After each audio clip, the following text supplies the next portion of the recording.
Roberta un Emīlija, mani bērni, ir pagājis atkal kāds laiks, un es padalīšos šajā reizē kādās atmiņās no tiem gadiem, dienām un laikiem, kuras jūs visticamākais neatceraties, tā kā bijāt tolaik pavisam maziņi.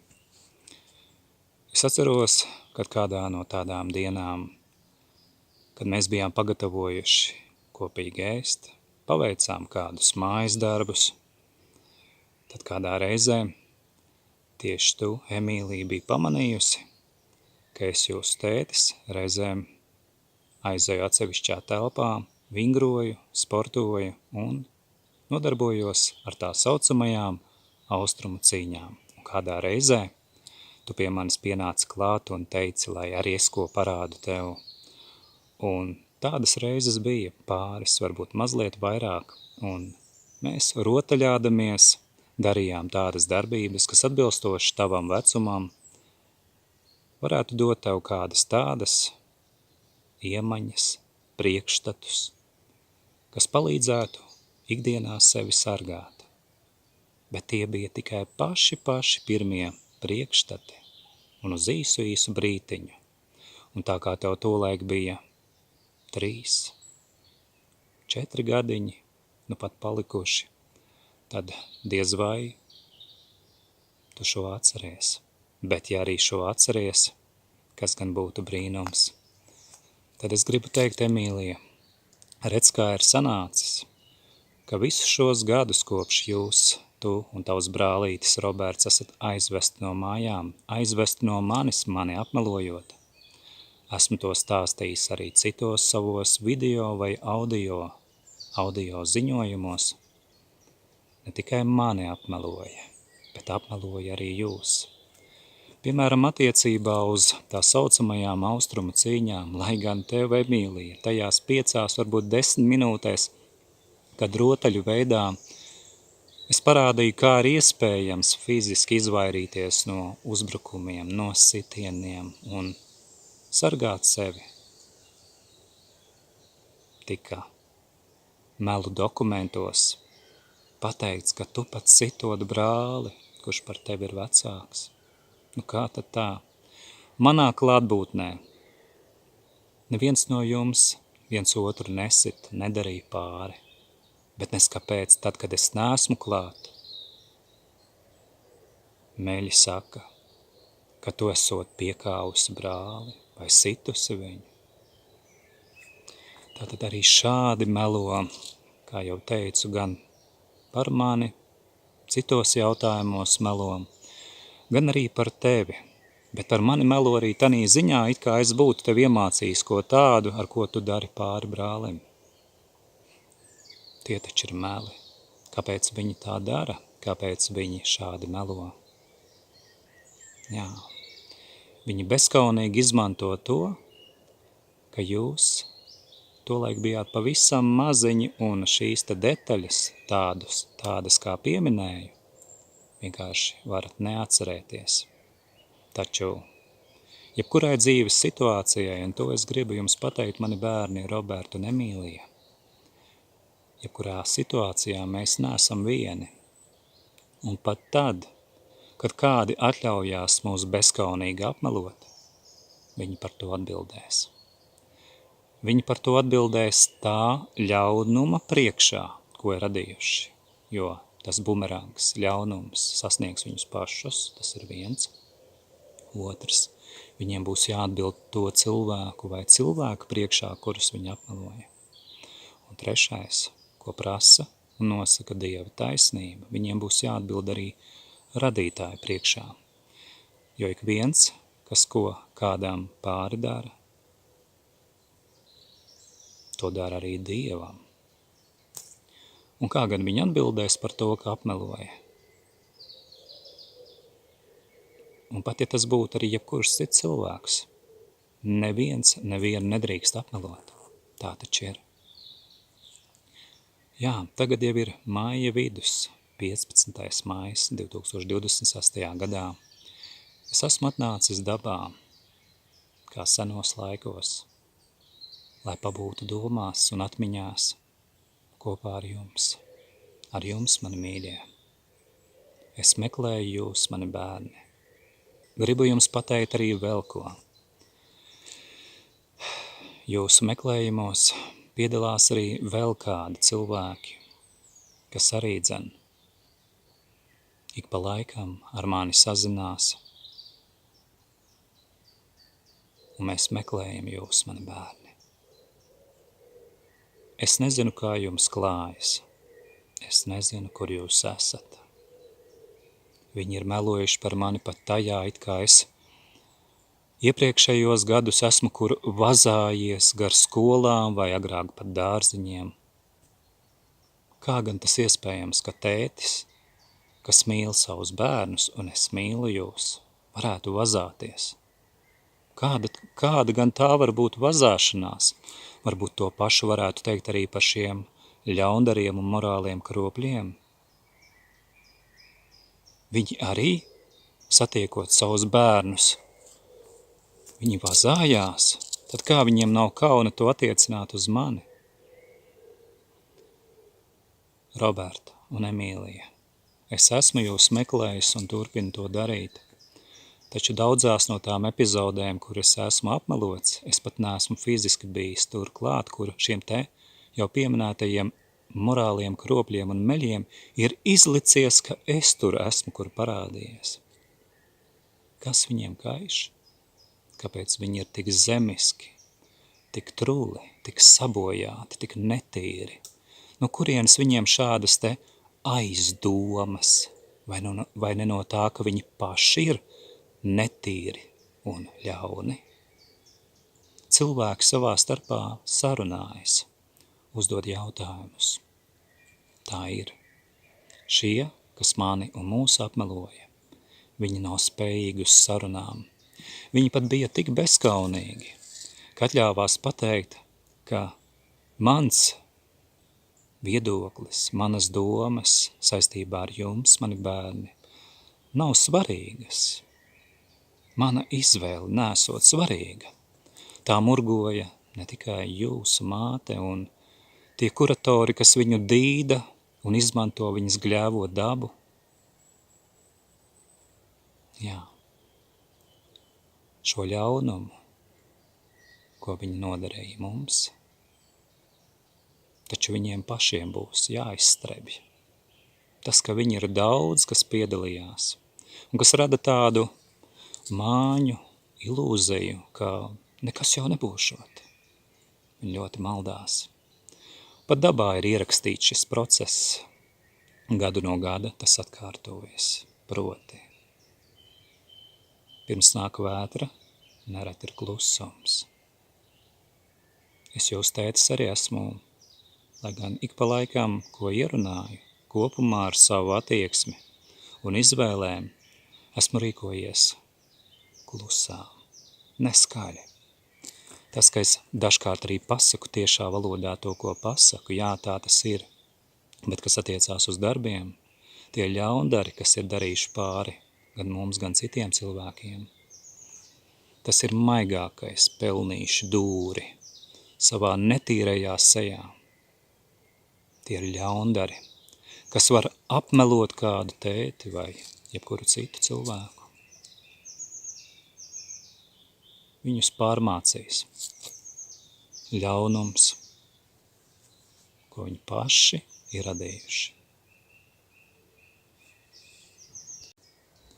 Jā, un vēl piebildīšu, tātad viņi ne tikai murgoja par to, ka mans viedoklis un manas domas par saviem bērniem priekš viņiem nav svarīgas. Viņi murgoja to pašu arī par jums, mani bērni, ka jūsu viedoklis un jūsu izvēle, tieši tāpat kā jūsu tēta izvēle, nesot svarīga šiem morāliem kropļiem. Un šie te paši morālie kropļi, no bāriņtiesas, arī jūsu mātes un jūsu patēvu veidolā, atļāvās šo murgot kopā ar zvērainu advokāti Anetu Rubeni un citiem daudzskaitlīgiem salašņām. Viņi atbildēs par to, katrs ļoti individuāli. Un es turpinājumā gribu jums saviem bērniem pateikt attiecībā uz iepriekš sacīto, kad jūs paaugstieties, savā dzīvē nelaidiet tādus morālos kropļus, kas ir gļēvi pēc savas dabas, uz kuriem var izdarīt spiedienu kaut kādas izdzimteņu varas, kas tēlo valsti. Nelaidiet savā dzīvē nevienu šādu cilvēku, jo tie ir spējīgi uz jūsu nodevību, gluži kā to darīja arī jūsu māte attiecībā uz mani. Ja var pateikt par mani attiecībā uz jums, mani bērni, kā mans viedoklis, manas domas par saviem bērniem, mana izvēle nav svarīga, tad ar to, mani bērni, es gribu jūs pabrīdināt, ka šādi te izdzimteņi, kas šādi izturās, kā darīja jūsu māte, var nodarīt milzīgu kaitējumu, un jūs jau zinat, mani bērni, kam jūs esat gājuši cauri, tādēļ, ka ir bijusi šāda nodevība, šāda cietsirdība, šāds ļaunums. Un es gribu jums atgādināt, ko jau esmu teicis agrāk. Jūsu mātes vārdi ir tie, ko teikšu turpinājumā. Viņa sacīja no savas puses, ka viņa dara un darīs visu, ko viņai lika un liks institūcijas.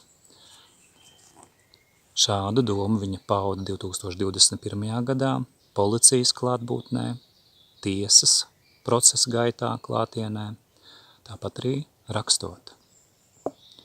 Ar šo, mani bērni, es jums gribu pateikt, esiet uzmanīgi savā dzīvē un izvairieties no tādiem izdzimteņiem un morāliem kropļiem, kas ar šādu attieksmi var maitāt cilvēku dzīvi, ar kuriem viņi saskarās. Tātad viņi ir spējīgi nodot. Un tā nodevība rada ļaunumu, tādu ļaunumu, kuru sekas mēs vēl nevienmēr redzam sākumā. Taču no savas dzīves, un jūs bērni, no savas, mēs varam ieraudzīt, ka ir radītas neatgriezeniskas sekas mūsu dzīvēm. Noticis ir tā, ka mūsu izvēle, mūsu sirdsapziņa, tas, ko mēs paši esam gribējuši, tas netiek cienīts. Un te ir vēl viena atbilde par šo, kas attiecās uz tā saucamo valsti. Ja ir tā, ka kādu cilvēku un cilvēkus atļauj apmelot un postīt viņu dzīvi, jūsu gadījumā, jūsu bērnību, un arī manu dzīvi un manas attiecības ģimenē ar jums, tad ar to mēs arī saprotam, ka te ir ļaundaru bars, valsts tēlotāji, viņi ir slepkavas, un es neesmu šo sacījis ne neprecīzi, ne par skaļu. Jo tie, kas ilgstoši gadiem var šādi cietsirdīgi izturēties pret mums, ar to atņem ne tikai mūsu dzīvības spēkus, mūsu imunitāti, laupa, veselību, bet būtiski arī ietekmē to, lai mūsu spēks dzīvot ietu mazumā. Tā ir slepkavība. Un tajā piedalās daudzi. Tāpēc es jūs tētis, jums, mani bērni, gribu pateikt. Esiet stipri savā sirdsapziņā, sargājiet sevi viens otru, runājiet tiešu valodu, paudiet savas domas, savu gribu, savu izvēli. Un tie, kas par jums ņirgājas vai rāda uz jums ar pirkstu vai citādi nicinoši izturās. Nemeklējiet tādus cilvēkus, pat ja tādi ir jūsu ikdienā sastopamo lokā. Neveidojiet attiecības ar tādiem, kas jūs pazemo. Nav jābūt tādām attiecībām, kur cilvēki cieš, kur cilvēkus pakļauj tīšai kaitniecībai. Tādām attiecībām nav jābūt. Mani bērni, priekšā ir vasara. Es ļoti ceru, ka Dievs pavērs tādas iespējas un tādus ceļus, ka mēs redzēsimies un es gribu, lai jūs zināt. Man jūsu tētim, Marekam Markus. Neviena režīma noziedzīgā pavēle un viņu struktūru izpildītāju noziedzīgā pavēle nav saistoša nekādā veidā, absolūti nekad. Es nepildu tās, nepildīju un nepildīšu. Un ja man būs iespēja jūs redzēt, satikt, es to darīšu. Un nekāda Latvānijas režīma morālo kropļu tiesa vai valsts policija vai citi morālie kropļi, kas tēlo valsti ar saviem prokuroru ellēniem un ellenēm, nekādus šķēršļus nespēs mums likt. Kamēr Latvijā te pašā laikā ir daudz gļēvuļu, kuriem nav dūšas pateikt, kur jūs esat, jo viņi ir patiešām puņķu tapas, vārguļi, gļēvuļi. Tikmēr ir tā, ka es jūs tētis turpinu pārsvarā individuāli meklēt jūs. Bet šie te jau pieminētie valsts tēlotāji, kā tajā no manas puses daudzkārt pieminētajā kailā karaļa stāstā, kur bauro, ka viņu karalis esot pliks būdams apģērbts krāšņākajās drēbēs, viņi reiz nonāks kaunā. Viņi tiks apkaunoti šie 100 000 Latvānijas režīma kropļi ar visām savām, diemžēl, nolādētajām ģimenēm. Jo kā gan viņi var būt laimīgi ar to, ka viņi postot manu dzīvi, jūsu dzīvi.